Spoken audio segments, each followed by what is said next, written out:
ఇంట్లో దీపం ఎందుకు ఆర్పకూడదు? మన సాంప్రదాయాలు వెనుక ఉన్న ఆసక్తికరమైన రహస్యాలు. నమస్కారం, మన ఛానల్కి స్వాగతం. ఈరోజు మనం చాలా ఆసక్తికరమైన అంశం గురించి మాట్లాడుకుందాం. అదే, ఇంట్లో దీపం ఎందుకు ఆర్పకూడదు. చిన్నప్పుడు మన ఇంట్లో పెద్దవాళ్ళు ఇలా దీపాన్ని నోటితో ఊది ఆర్పివేయకురా, ఇది అపశకునం అని చెప్పడం వినే ఉంటాం. నిజంగానే దీని వెనుక కేవలం మూఢనమ్మకాలు మాత్రమే ఉన్నాయా, లేక మన పూర్వీకులు చెప్పిన సైంటిఫిక్ కారణాలు, ఆధ్యాత్మిక విలువలు ఏమైనా ఉన్నాయా? వాటి గురించి వివరంగా తెలుసుకుందాం. ఈ వీడియోను చివరి వరకు చూడండి, ఎందుకంటే మనం ఈ నమ్మకం వెనుక ఉన్న ప్రతి కోణాన్ని విశ్లేషిస్తాం. దీపం అంటే ఏమిటి? కేవలం వెలుగు కాదు, అంతకు మించి. మొదటగా దీపం అంటే ఏమిటో తెలుసుకుందాం.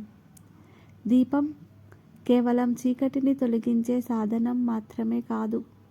మన సనాతన ధర్మంలో దీపాన్ని జ్ఞానానికి, శుభానికి, సానుకూల శక్తికి ప్రతీకగా భావిస్తారు. దీపంలోని జ్యోతి బ్రహ్మ, విష్ణు, మహేశ్వరుల త్రిమూర్తుల స్వరూపంగా భావిస్తారు. దీపో జ్యోతి పరబ్రహ్మ అని అంటారు.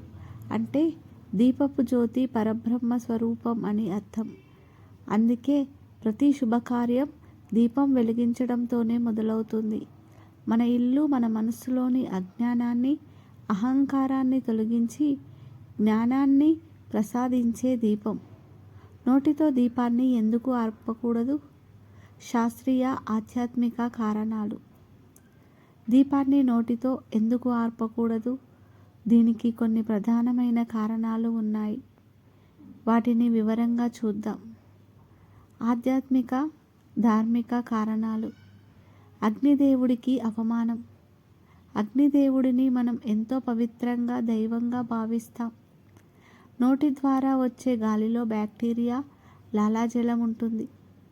అలాంటి అపరిశుభ్రమైన వాటితో అగ్నిదేవుడిని ఆర్పడం ఆయనను అవమానించినట్లే అవుతుంది. ఇది దోషంగా పరిగణిస్తారు. అందుకే దీపాన్ని చేతులతో లేదా పువ్వుతో విసిరిన గాలితో ఆర్పివేయాలి. లక్ష్మీదేవికి అపచారం. సంపదకు అధిపతి అయిన లక్ష్మీదేవి దీపంలో కొలువై ఉంటుందని మన నమ్మకం. దీపాన్ని నోటితో ఆర్పితే లక్ష్మీదేవికి కోపం వచ్చి ఆ ఇల్లు వదిలి వెళ్ళిపోతుందని చెప్తారు. అందువల్ల ఆర్థికంగా నష్టాలు కలుగుతాయని విశ్వాసం. అదృష్టం దూరం కావడం. దీపం జ్యోతి అదృష్టానికి, శుభాలకు చిహ్నం. దానిని నోటితో ఊది ఆర్పడం వల్ల ఇంట్లో అదృష్టం, సానుకూల శక్తి తగ్గిపోయి అపశకునాలు కలుగుతాయని నమ్ముతారు. శాస్త్రీయ, ఆరోగ్య కారణాలు. Carbon dioxide. నోటి నుండి వచ్చే గాలిలో ఎక్కువ కార్బన్ డయాక్సైడ్ ఉంటుంది.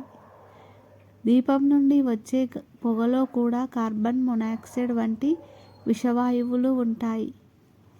ఈ రెండు కలిసినప్పుడు ఆరోగ్యంపై ప్రభావం పడే అవకాశం ఉంది. ముఖ్యంగా పూజా గది వంటి చిన్న ప్రదేశాల్లో ఈ ప్రభావం మరింత ఎక్కువగా ఉంటుంది. సూక్ష్మ క్రిములు వ్యాప్తి. నోటి ద్వారా బ్యాక్టీరియా, వైరస్లు వ్యాప్తి చెందే అవకాశం ఉంది. మీరు అనారోగ్యంతో ఉన్నప్పుడు దీపాన్ని ఊది ఆర్పితే ఆ సూక్ష్మక్రిములు గాలిలో వ్యాపించి ఇంట్లో ఇతరులకు కూడా వ్యాధులు వచ్చే ప్రమాదం ఉంది. పొగకు కారణం. నోటితో దీపాన్ని ఆర్పేటప్పుడు ఎక్కువ పొగ వస్తుంది. ఈ పొగ ఇంటి వాతావరణాన్ని కలుషితం చేస్తుంది. దీపం ఆర్పడానికి చేతిని అడ్డం పెట్టి ఊదడం లేదా పువ్వును ఉపయోగించడం వల్ల పొగ తక్కువగా వస్తుంది. దీపాన్ని ఎలా ఆర్పాలి? సరైన పద్ధతులు. మరి దీపాన్ని ఎలా ఆర్పాలి? దీనికి కొన్ని సరళమైన పద్ధతులు ఉన్నాయి.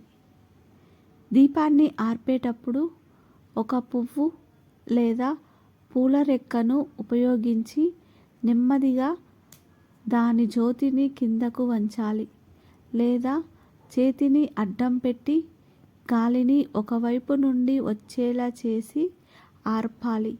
దీపం వెలిగించేటప్పుడు, ఆర్పేటప్పుడు కూడా శుభ్రతను పాటించడం చాలా ముఖ్యం. దీపాన్ని నోటితో ఆర్పకూడదు అనే మన నమ్మకం వెనుక కేవలం మూఢనమ్మకాలు మాత్రమే కాదు, మన పూర్వీకుల జ్ఞానం, ఆరోగ్యం పట్ల వారి శ్రద్ధ కూడా దాగి ఉన్నాయి. ఆధ్యాత్మికంగా, శాస్త్రీయంగా ఈ నియమానికి బలమైన కారణాలు ఉన్నాయి. మన సాంప్రదాయాలు కేవలం ఆచారాలు మాత్రమే కాదు, అవి మన జీవితాన్ని ఆరోగ్యవంతంగా, ప్రశాంతంగా మార్చే మార్గదర్శకాలు. ఈ వీడియో మీకు నచ్చిందని ఆశిస్తున్నాను. ఇలాంటి మరిన్ని ఆసక్తికరమైన వీడియోల కోసం మా ఛానల్ని లైక్ చేయండి, సబ్స్క్రైబ్ చేసుకోండి. మరో కొత్త వీడియోతో మళ్ళీ కలుద్దాం. ధన్యవాదాలు.